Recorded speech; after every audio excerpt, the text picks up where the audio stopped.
일단은 총 투자 규모 1,000억의 내역을 잠깐 말씀을 드리면은 발표드린 바와 같이 메르스 백신 개발 지원에 한 410억 정도가 들어갈 예정이고요. 그 응급실을 확장하고 리노베이션을 하고 또 음압격리 병동을 설치하는 총 금액이 약 한 저희가 450억 정도 생각을 하고 있습니다. 말씀드린 것처럼 응급실에 있는 발열호흡기 진료소에 있는 11개의 음압격리실과 별도로 입원 병동에 최소 10개 이상의 음압격리병실을 설치할 예정이고 음압격리병실 하나당 최소한 3억에서 한 5억 정도의 설치 비용이 들어간다고 예상을 하고 있습니다. 또 이제 그 입원 공간을 분리하는 슬라이딩 도어 설치라든가 다른 환자 안전 인프라 구축하는데 또 추가 비용이 들어가서 총 한 1,000억 정도가 필요할 거라고 예상을 하고 있고 이 재원은 현재 삼성생명 공익재단의 기금으로 현재 투자를 할 예정으로 있습니다. 모든 병원의 응급실이 이렇게 오픈 시스템으로 되어 있습니다. 여러 사람들이 한꺼번에 쭉 카텐만 놓고 누워있는 시스템으로 되어 있는데 그걸 이제 1인 실구역으로 바꾼다고 해서 환자가 부담하는 금액이 들지는 않습니다. 첨단 모니터 시스템은 그 열 감지 카메라, CCTV를 연동하는 시스템입니다. 그래서 종합 상황 관리 등의 이제 부가 기능을 추구하는 그런 시스템인데 아직 개발 중에 있습니다. 그래서 개발이 완료되면 도입을 적극 검토하겠다 이런 말씀입니다. 네, 뭐 정확하게 말씀하셨습니다.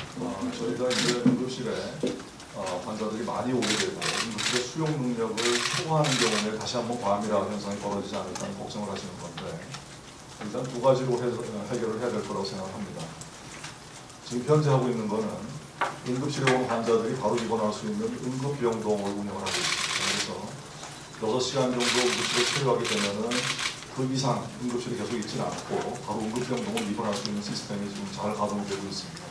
그래서 원내에서는 그런 응급병동 시스템을 통해서 응급실 과밀화를 해소하는 방향으로 가고 보다 근본적으로는 1, 2차 병원과의 협력 네트워크를 더욱 강화를 해서 삼성 서울병원 같은 3차 대학병원의 응급실에서 관해될 환자와 1, 2차 병원에서 처리할 수 있는 환자를 서로 협력해서 진료하는 그런 시스템을 구축하는데 저희 병원도 최선의 노력을 기울이려고 하고 있습니다. 전 세계에 있는 대부분의 병원들이 이 감염내과, 감염소아과, 또 감염관리실이 서로 분리되어서 운영되고 있습니다. 그런데 보다 효율적으로 병원 전체의 감염병에 대한 진료 및 병원의 감염 관리를 하기 위해서는 통합된 시스템이 훨씬 효율적으로 할 수가 있습니다. 저희가 통합된 감염병 대응센터라는 것을 처음으로 신설을 해서 병원의 감염관리 역량도 획기적으로 강화를 하고 사실은 감염 문제는 병원에 있는 모든 환자한테 해당되는 문제이기 때문에 이걸 통합적으로 관리하는 시스템을 만들겠다는 뜻입니다. 이 시스템을 잘 정착하기 위해서 미국의 메이오 클리닉이나 다른 유수기관과 협력 관계를 구축할 계획을 가지고 있습니다. 또한 감염관리 시스템을 더 강화하기 위해서 감염관리 인력을 더 보강할 예정이고 이번에 메르스 사태와 같은 집단 감염이 생겼을 때 상당히 중요한 것 중에 하나가 역학에 관계되는 것들입니다. 그래서 전문 역학 전문가를 함께 병원에서 영입해서 이 감염 관리를 또 강화하는 그런 방식을 가지고 있습니다. 실제로 뭐 제가 알고 있는 바로는 어떤 특정 병원이 이런 메르스 백신 개발에 구체적인 지원을 하고 있는 병원은 없는 것으로 알고 있습니다. 그래서 실제 1상과 2상에 초점을 맞춰서 지원하는 규모로는 상당히 큰 규모라고 생각하시면 될 것 같습니다. 이 백신 자체의 후보 물질 개발부터 동물 실험까지 다 하는 그런 식의 연구는 상당히 10년 이상의 시간이 걸리고 오래 걸리기 때문에 지금 현재 메르스 백신 같은 경우에는 동물 실험을 완료하고 임상 시험에 들어가기 전 단계의 백신들이 후보 백신들이 좀 있습니다. 그래서 그러한 백신들의 임상 시험을 집중적으로 지원하는 그런 개념의 연구 계획이라고 생각하시면 될 것 같고요. 이 백신 개발된 다음에 일단 2상까지 개발되고 나면은 3상 이후부터는 아마 또 다른 여러 가지 지원 프로그램이 또 꼭 저희가 지원하지 않더라도 제약회사라든가 이런 지원 프로그램이 있을 걸로 생각합니다.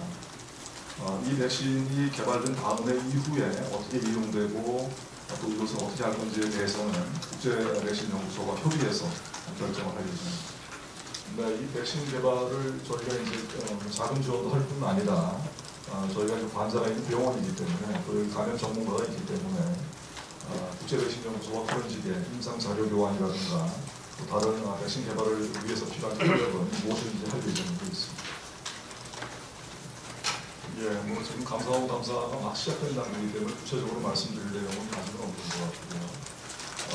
뭐 저를 포함한 어떤 이 책임자의 어떤 인적인 최신 문제는 이런 여러 가지 대응 대책이 잘 확립이 된 다음에 다시 논의하면 될 것 같습니다. 네, 6시간의 근거는 선진국에서 그 응급실을 경영하면서 했던 그 노하우를 저희가 조금 원용해서 최소한 그 정도 시간 내에는 환자분이 입퇴원이 결정되는 게 좋겠다 해서 한 그런 숫자가 되겠습니다. 1.6배가 늘어난다고 응급실 병실이 1.6배가 느는 거 정도는 아니고요. 그거보다 좀 적게 한 어느 정도 병실 수도, 병상 수도 늘어날 걸로 전망하고 있습니다. 아직 구체적인 계획이 완결되지 않았기 때문에 준비 중에 있습니다. 저희 병원에서 가장 많은 메르스 입원 환자를 진료를 했었고 또 불행하게도 저희 병원에서 가장 많은 감염자가 생겼었기 때문에 메르스에 대한 임상 자료가 많이 축적이 되어 있는 건 사실입니다. 이 임상 자료를 어떻게 연구 논문화하고 앞으로 또 이런 사태에 대비하기 위한 자료로서 활용할 건가에 대해서는 우리 자체적인 노력뿐이 아니고 질병관리본부나 또 대한감염학회와 긴밀하게 좀 협조해서 상의해서 진행하고 있습니다. 현실적으로 이제 응급실에 오는 환자들을 분석을 해보면은 과연 저희 병원의 응급실 수용 능력이 지금 다 이제 포화 상태에 들었다는 거를 119나 또는 119 같은데 인지를 해도 환자들은 그냥 또 병원에 오십니다. 그래서 일단 응급실에 오신 응급 환자들을 저희가 진료를 안 하고 그냥 돌려보낼 수는 없는 상황이기 때문에 이제 그런 경우에 질병의 중증도를 따져서 가령 저희 병원에서 반드시 진료를 해야 될 그런 수준의 중증 환자들은 당연히 저희가 진료를 해야 될 거고요. 저희 병원에서 꼭 진료하지 않아도 될 비교적 경증에 있는 환자들이 꽤 많습니다. 그런 환자들의 경우에는 1차나 2차로 유관으로 다시 이송을 해드리는 그런 시스템도 가동을 해야 될 것 같고 평상시에도 저희가 1, 2차 의료기관과의 네트워크가 굉장히 지금 강화를 하고 있는데 그 네트워크를 통해서 평상시에도 환자의 리포백이라고 그러는데 환자 의뢰와 대의뢰 시스템을 더욱 강화하는 게 이 응급실에 환자가 많이 집중되는 걸 방지할 수 있는 평상시의 방법이라고 생각합니다. 네, 질문이 3가지를 하셨는데 먼저 메르스 백신 개발을 왜 단일 병원 차원에서 시공을 하냐는 말씀하셨는데 이번에 메르스는 뭐 저희 병원의 가장 큰 문제가 있었지만은 실제로 국가적인 문제로 아주 모든 국민들이 고통을 받으신 상황이었습니다. 그래서 저희 삼성 서울병원에서 가장 많은 환자가 발생했다는 그 문제에 대한 책임감으로 이 메르스 사태가 앞으로 다시 재발하지 않게 할 수 있는 가장 최선의 방법을 찾기 위해서 노력을 많이 했습니다. 메르스가 기본적으로 이 병원에서 발생하는 감염이고 또 메르스에 노출되는 많은 의료인들이 또 이 메르스 감염의 위험에 노출되게 됩니다. 또 메르스는 노출된 환자들이 바로 감염이 되는 그런 특성이 있다는 걸 이번에 우리가 잘 보고 알았기 때문에 이거를 근본적으로 예방할 수 있는 백신 개발을 지원하는 것이 이번에 우리나라 전체를 갖다가 아주 재앙으로 몰고 갔던 메르스 사태가 재발하는 걸 막는데 삼성 서울병원이 가장 확실하게 기여할 수 있는 방법이라고 생각을 했습니다. 그래서 백신 개발을 병원 차원에서 지원하기로 결정했던 것입니다. 두 번째로 음압격리병동을 하면은 뭐 틀림없이 운영상의 적자가 날 것입니다. 뭐 저희 병원만의 문제가 아니고 우리나라 모든 병원이 응급실, 중환자실, 또 음압격리병실을 운영하는데 대규모 적자가 불가피한 상황입니다. 하지만은 이번 메르스 사태를 경험을 한 것을 바탕으로 한다면은 이런 음압격리병동 운영에 따른 적자보다는 이러한 시설을 제대로 갖추고 환자 진료를 하는 것이 훨씬 더 중요하다는 생각을 합니다. 그래서 실제 음압격리병동을 이제 운영을 했을 경우에 적자가 어느 정도 될지는 정확히 저희가 좀 계산을 해봐야 되겠습니다만 이 적자보다 훨씬 더 중요한 시설이라고 생각을 하고 있습니다. 응급실을 과연 6시간 내 체류를 기술을 유지하는 것이 가능할 거냐는 것에 대해서는 아마 많이 궁금해하실 것 같은데 실제로 저희가 지금 한 달째 운영을 하고 있는데 현재는 평균 처리 시간이 4시간 이하로 운영되고 있습니다. 물론 아직까지 병실이 완전히 차지 나갔기 때문에 그런 면도 있지만 저희가 응급병상 시스템을 잘 운영을 하고 또 병원 전체의 어떤 재원 일수 같은 관리를 좀 하고 그리고 말씀드린 것처럼 저희가 쉽지는 않겠지만 1, 2차 의료기관과의 상생 네트워크 시스템을 더 강화를 하는 식으로 갈 수밖에 없다고 봅니다. 이러한 것들이 아마 조금 더 강화가 되고 현실에서 잘 작동을 하게 되면 저희가 원하는 6시간 이내 체류가 가능할 것으로 저희는 생각을 하고 있습니다. 네, 아마 35번 우리 의사 환자분 많이 궁금해하실 텐데 제가 오늘 아침에도 직접 만나고 왔습니다. 만나고 왔고 지금 현재 다 아시다시피 에크모, 인공호흡기 다 뛰었고요. 기관 절개한 것도 다 막았습니다. 그래서 본인이 다 말을 할 수 있는 상황이고 의식 뭐 당연히 선명하고 의사표현을 분명하게 하고 있고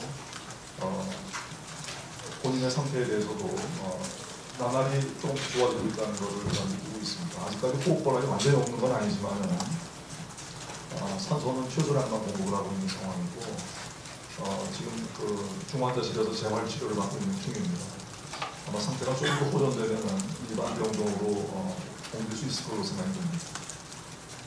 지금 제가 말씀드린 내용도 본인이 직접 기자 여러분들께서 질문하시면 이 정도까지 얘기하시면 좋겠다고 말씀해 주신 내용입니다. 메르스와 같은 그 호흡기 감염병들이 꽤 많습니다.